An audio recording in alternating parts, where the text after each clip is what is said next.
आज हम बात करने वाले हैं हर्षवर्धन की, प्राचीन भारत के उस आखिरी महान सम्राट के बारे में जिसने अकेले ही एक टूटते हुए, बिखरते हुए भारत को फिर से एक साम्राज्य में पिरो दिया था। लेकिन यहाँ सबसे बड़ा सवाल तो यही है कि आखिर सिर्फ 16 साल की उम्र में एक लड़के ने ये सब कैसे कर दिखाया। चलिए आज इसी की कहानी में थोड़ा और गहराई से उतरते हैं। देखिए, हर्षवर्धन की कहानी को अगर समझना है ना, तो पहले उस दौर के भारत को समझना होगा। एक ऐसा भारत जो बहुत बड़ी राजनीतिक उथल-पुथल से गुजर रहा था।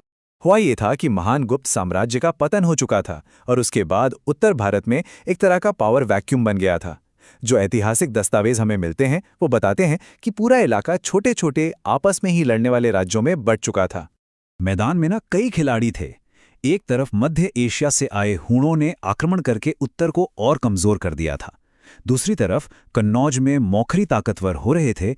मगध पर दूसरे गुप्त शासकों का राज था और बंगाल में एक बहुत ही महत्वाकांक्षी राजा शशांक की शक्ति तेजी से बढ़ रही थी। मतलब कोई एक केंद्रीय सत्ता थी ही नहीं, सिर्फ और सिर्फ अराजकता थी। और इसी उथल-पुथल और केयास के बीच एक राजकुमार के सिंहासन तक पहुंचने की कहानी शुरू होती है। एक ऐसी कहानी जो त्रासदी और जबरदस्त दृढ़ संकल्प से भरी हुई थी। जरा सोचिए, कुछ ही दिनों के अंदर युवा हर्ष पर एक के बाद एक मुसीबत का पहाड़ टूट पड़ा। पहले उनके पिता राजा प्रभाकर वर्धन की मृत्यु हो गई, फिर उनके बहनोई की हत्या कर दी गई और उनकी बहन राजश्री को कैद कर लिया गया। और हद तो तब हो गई जब उनके बड़े भाई राज्यवर्धन बदला लेने गए तो बंगाल के राजा शशांक ने धोखे से उनकी भी हत्या कर दी। इसी भयानक संकट के बीच साल 666 ईस्वी में सिर्फ 16 साल के हर्षवर्धन को सिंहासन संभालना पड़ा। सिंहासन पर बैठते ही हर्ष ने एक शपथ ली और उनका लक्ष्य बिल्कुल साफ था।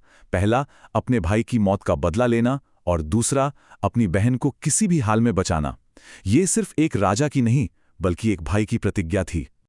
और बस यहीं से शुरू होता है सम्राट हर्ष का वो सफर, एक ऐसा सैन्य अभियान जिसने उस टूटे फूटे उपमहाद्वीप को एक धागे में पिरोने का काम किया।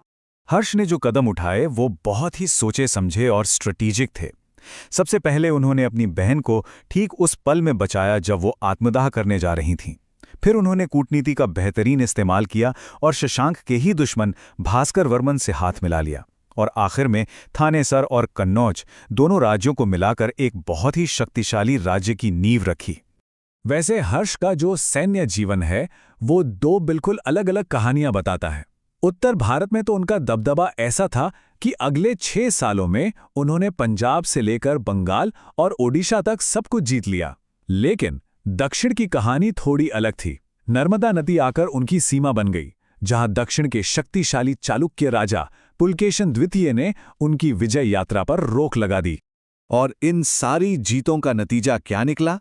एक विशाल साम्राज्य, जैसा कि उस दौर के लेखों में हमें मिलता है। ये साम्राज्य लगभग पूरे उत्तर भारत को एक शासन के नीचे ले आया था। दशकों बाद भारत ने फिर से ऐसी राजनीतिक एकता देखी थी। लेकिन हर्ष की कहानी सिर्फ लड़ाइयों और जीतों की नहीं है। वो एक बहुत ही कुशल प्रशासक भी थे और कला और धर्म के एक ऐसे संरक्षक जिसने उनके साम्राज्य को एक नई पहचान दी। उनका जो प्रशासन था वो बहुत ही सिस्टमैटिक था। सत्ता का केंद्र तो राजा और उनकी मंत्री परिषद ही थी, लेकिन शासन का ढांचा नीचे तक फैला था। पूरा साम्राज्य प्रांतों में बटा था जिन्हें भुक्ति कहते थे। भुक्तियां फिर जिलों में बटी थीं जिन्हें विषय कहा जाता था, और सबसे छोटी इकाई थी गांव। ये एक ऐसी ऑर्गेनाइज्ड व्यवस्था थी जिसने इतने बड़े साम्राज्य को स्टेबिलिटी दी। धार्मिक तौर पर भी हर्ष की अपनी एक यात्रा थी। दिलचस्प बात यह है कि वो शुरू में भगवान शिव के उपासक थे, लेकिन बाद में वो महायान बौद्ध धर्म के बहुत बड़े संरक्षक बन गए। पर सबसे जरूरी बात यह थी कि वो सभी धर्मों के प्रति बहुत सहिष्णु थे। उन्होंने हिंदू और जैन धर्मों को भी बराबर का संरक्षण दिया। और उनके संरक्षण का पैमाना कितना बड़ा था, इसका अंदाजा आप इस बात से लगा सकते हैं कि कन्नौज में जब एक भव्य धार्मिक सभा हुई तो उन्होंने नालंदा के महान विश्वविद्यालय से 1000 से ज्यादा बौद्ध विद्वानों की मेजबानी की थी। साहित्य और संस्कृति में भी उनका योगदान कमाल का था। उनके दरबारी कवि थे बाणभट्ट, जिन्होंने उनकी जीवनी लिखी, हर्षचरित। लेकिन सबसे मजेदार बात यह है कि हर्ष खुद एक बहुत अच्छे लेखक थे। उन्होंने रत्नावली, प्रियदर्शिका और नागानंद जैसे 3 मशहूर संस्कृत नाटक लिखे। लेकिन जैसा कहते हैं हर युग का अंत होता है। तो अब हम हर्ष के शासनकाल के आखिरी दौर और उनकी विरासत पर एक नजर डालेंगे। हर्षवर्धन ने कुल 41 सालों तक शासन किया। ये एक बहुत लंबा और प्रभावशाली शासनकाल था, जिसने उत्तर भारत को वो स्थिरता और समृद्धि दी जिसकी उसे सख्त जरूरत थी। लेकिन दुखद सच यही है कि जो विशाल साम्राज्य उन्होंने इतनी मेहनत से खड़ा किया था, वो उनके साथ ही खत्म हो गया। साल 648 ईस्वी में उनकी मृत्यु के फौरन बाद वो साम्राज्य एक बार फिर छोटे छोटे टुकड़ों में बिखर गया। और ये कहानी हमें एक बहुत गहरे सवाल के साथ छोड़ जाती है। क्या महान साम्राज्य वाकई सिर्फ अपने महान शासकों के करिश्मे और ताकत की परछाई होते हैं? हर्षवर्धन की विरासत हमें इस सवाल पर सोचने के लिए मजबूर करती है।